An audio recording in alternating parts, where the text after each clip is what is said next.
What's going on, guys? We're back again for the first of the crappie vlog in 2020. Yes. Okay. Yeah, we're gonna hit you with the most important things that are going on in the crappie fishing world currently, Yes. right now. Yeah, that seems right. First up, the Crappie Expo. Crappie Expo, Mr. Crappie Invitational. Last year was at Lake Hamilton in Arkansas. The winners were Mike and Tony Shepard. This year, Mike and Tony just announced that it's going to be at Table Rock Lake, Branson, Missouri. Yes, it's going to be the last weekend of October. $100,000 on the line. I've been to Table Rock Lake. It's 43,000 acres of the most crystal clear water maybe I've ever seen in my life. They literally have boats to take you out with the glass on the bottom, just so that you can look down and see bass like 40 feet deep swimming around. I mean, it's ungodly clear. Hot fishing tip right there. Write that down. I have no idea how to catch a crappie on that lake. Take out a glass bottom boat and you can just see them. That's right. But I think it's awesome. The lake that's going to be unbelievably hard to fish. You never know. Go try to figure it out. Yeah. Pretty sure I played putt-putt golf there once. I'm sure. I don't know. Sounds like something you would have done. We were poor. We stayed on the outskirts of Branson when we went to Branson, so we just did the putt-putt golf. We couldn't go into town for the show. You're so full of it. You just have a terrible memory. Your mom's going to be writing you a text. I took you to that show. Maybe. Next up, the ACT ProAms. What are those about? The American Crappie Trail is introducing a ProAm this year. So essentially, the pros go in, they pay their entry fee, the amateurs pay their entry fee, and then you're randomly coupled up with a pro, and it's a different person each day. In bass fishing, it really was like the foundation for BASS and FLW for getting people into the sport and getting professional anglers into the sport. And Matt's trying to do the same thing at the ACT. It's going to be difficult, but if anybody can do it, freaking Morgan will pull it off. He's going to push it through, but no pressure, but right, yeah, no, but you cannot have won more than $2,500 in the American Crappie Trail to be an amateur. So you're out. What? Sorry, but anyway. What is Sorry. Oh my God. The only thing the amateur has to provide is their fishing license and their life jacket. You can only bring 2 jig or casting poles. You can't bring any trolling poles. The pro pretty much provides everything. The payouts are still 100%, so the pros are still getting massive payouts. The amateurs are getting massive payouts. So essentially, if you're an amateur on day 1, you're in a boat with Ronnie Caps and Excellent draw. right. So you're winning, and then maybe so, yeah.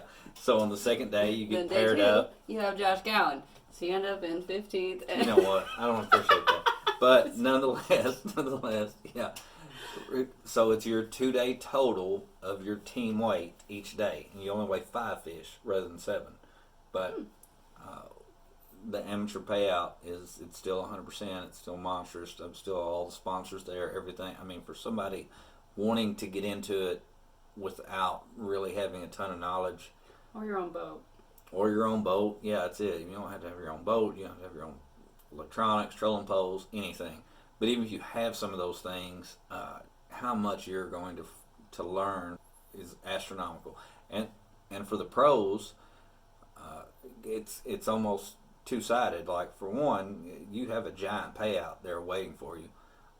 But at the same time, like, if you care about the sport and you care about the industry, like, this is a way to, this is the prime way that the bass fishing community has grown their sport. So the professional anglers in crappie fishing have to step up and do this and make this happen. It's just, so there's 2 tournaments this year. they had a third one scheduled, but the water was super super high, and it wasn't feasible. So there's two at Grenada and at Darbone, and it's just go on the American Crappie Trails website or go on Destination Crappie, and you can find it there. But it's an amazing opportunity for someone who is thinking about getting into it. And even if you are not thinking about getting into it, just to pay $350 to get to fish, to get to enjoy this, I mean, the top tier tournament experience and get to fish with two professionals 2 days in a row, it's a really cool opportunity. Word. Also new in crappie fishing this year, we have the Crappie Masters state tournaments. Yeah, the Crappie Masters state tournaments. So essentially, they shrunk down their national tournament trail, made bigger payouts, and then opened state tournament trails in 13 different states, where if you win, or I think at the end of the year, if you're at the top, like you can qualify to the Crappie Masters National Championship. Right, yeah. It's right out of the Bass Tournament Trails playbook. I mean, this is how it works in that side of the world, how it's been successful. So with Crappie Masters doing that, where you can work your way up, essentially, is a very cool thing. And with I think they're all $100. I don't know that for sure, but I think like $100 buy-in. Entry fee instead of, obviously it's more expensive to. Right. So if you're trying to not risk it all, then right, yeah, much cheaper, and you can win your way into being able to fish their national championship, which is so Garmin, as if the live scope didn't already let you catch every single fish in the water. Garmin has now released. So we've heard. Yeah, allegedly. Garmin has now released the perspective mode, and what the perspective mode does is it lets you look out in front of you, but look from the top down. So if you're fishing in 4 foot of water, apparently you can see the fish on the back side of a stump that's 20 feet away. I don't know how the fish have a chance. Like, Or us. Yeah. Super awesome. Yeah. If you have it. This past weekend, Crappie USA was on lakes Marion and Moultrie, Santee Cooper, and Matthew Outlaw and Dean Sanders won with 25.79 pounds. Not surprising. That's where Matt Outlaw's from. My official excitement thing, I guess. I've done it twice now. I bet Whitey fished it, and Matt beat his dad yet again over there on Santee Cooper. I feel like we're going to have to look that up before you talk that smack. Yeah, I don't know for sure, but if you did, Matt, my buddy, good job. And then on Lake Darbone this past weekend, Matthew and Bruce Rogers weighed 30.36 pounds. Which is insane. A second day, 16.47. So the difference between live scope fishing and then previous live scope, the highest weight ever on a Darbone tournament was 14 pounds a day average on a 2-day tournament in February, which is when the fish were super fat. Like, you literally caught 7 gigantic fish that just, it's not feasible before the live scope, before you could look right at the fish you were catching. So, Perk up about this a little bit. This video is brought to you by the Anti-Live Scope campaign, headed up by Josh Cowan. No, I think we're going to put a Garmin ad right across the top. Our sponsors include We Are Broke and yes.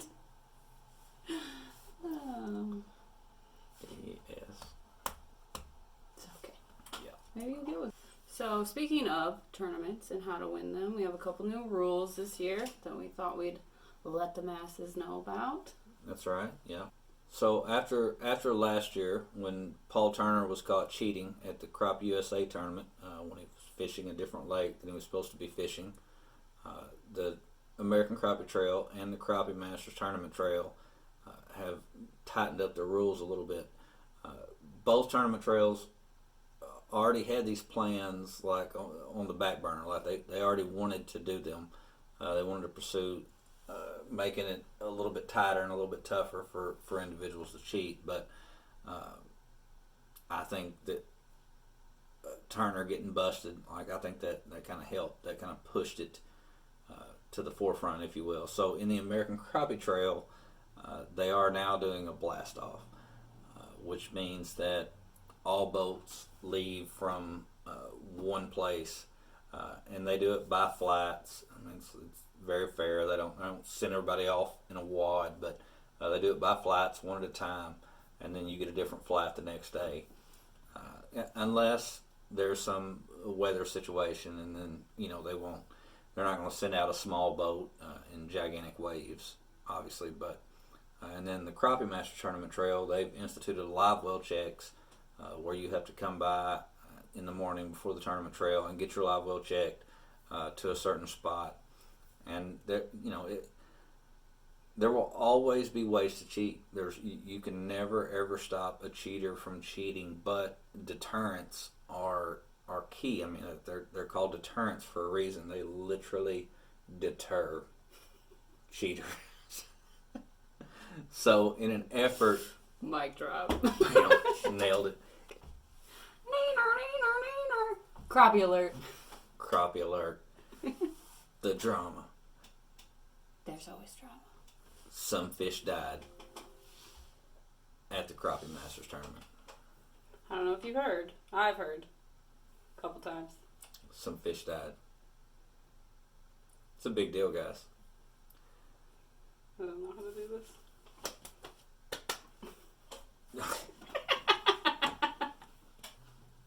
Guys, let me talk to you real quick about some crappie dying. And girls. And ladies. And children. And everyone. Gather your people. Fish die. Crappie are fickle. Some crappie will die. Always. They had 95% of the 800 plus crappie that were weighed in swam away. 13 crappie were scooped up. The tournament trail was aware of it. They knew that those fish they knew they were going to have some fish right there. They check them constantly. They have a guy that goes over there and scoops them up. Somebody gets to take them home. But that situation happened. That video happened within the top 5 being weighed in and the last person. So it happened right there where everybody was. Like, I talked to Valentine. He knew there was a couple fish over there floating, which is always the case. You're always going to have some dead fish. And he was going to go get them, but somebody was standing there videoing in between the top 5 fish. Nobody likes to see dead fish floating. Nobody likes to see dead fish floating. But at the end of the day, your limit's 50 per person. 13 fish were scooped up and died. A crappie lays around 60,000 eggs. A single channel catfish eats way more eggs and does way more damage to your fish population than a tournament coming to town who brings millions of dollars to your town, who provides money for your boat ramp. You get better amenities around the lake. That's why you have a nicer bait shop. That's why it's so ridiculous biology wise, because the fish lay so many eggs. Like, it's not a problem. A few fish will always die. It's okay. But tournament anglers, we spend the day trying to keep our fish alive. Like, that's what we do. A lot of times a fish will lay on its side, and this little anal fin will be moving for a little bit, and it'll, like, I don't know if it's going to make it or not, and all of a sudden it'll turn and go. So you're better off to try to throw the fish back and then wait and see, as opposed to, it's not like there's a doctor standing there checking the fish after they're weighed in to find out, oh, this one's got a slight heartbeat. I'm not sure. It's absolutely ridiculous. Look, every tournament, everybody could try to do more, right? But the tournament trails have been trying to do more. Like the American Crappie Trail has that big release boat.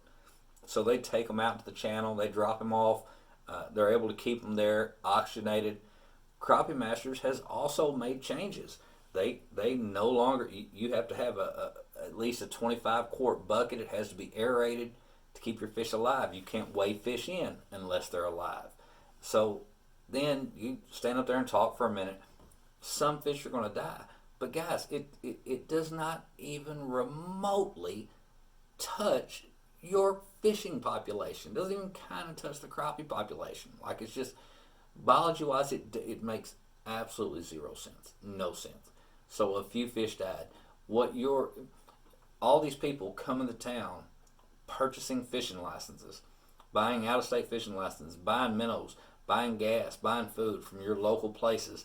All that helps your resource, your lake, way more than 13 fish floating dead. I mean, you guys will hang yo-yos and catch more than 13 fish on it. It does not make sense. So don't. Just because you don't like seeing something, I get that. I understand that. No one likes seeing dead fish floating. But have the common sense to know that just because you don't like seeing it, like, understand it, like the totality of the whole thing it's way more of a benefit for you than it is a detriment. It's not hurting your fish population. Tournament anglers barely keep any fish whatsoever, and we're better than anyone at keeping fish alive because that's what we do. That's what we have to do. You have to keep fish alive. So it just calm down and relax. I know it bothered you to see a few fish floating. There were 13. They were scooped up. Somebody ate them. So it's okay. The drama. So ridiculous. It's so ridiculous. Oh. Literally, you have bigger fish being weighed in now than you've ever had. Like, ever. So the fish population is fine. Anytime there's a tournament, some fish are going to die. Anytime you just go fishing, more fish are going to die because you're filleting them and eating them. So it doesn't make sense. The tournament trail coming to town helps your resource. It helps your lake across the board. So from the Southern Yankee, Alex and Josh Gowan, Destination Crappie. Go to destinationcrappie.com. Lake Rathman is coming out.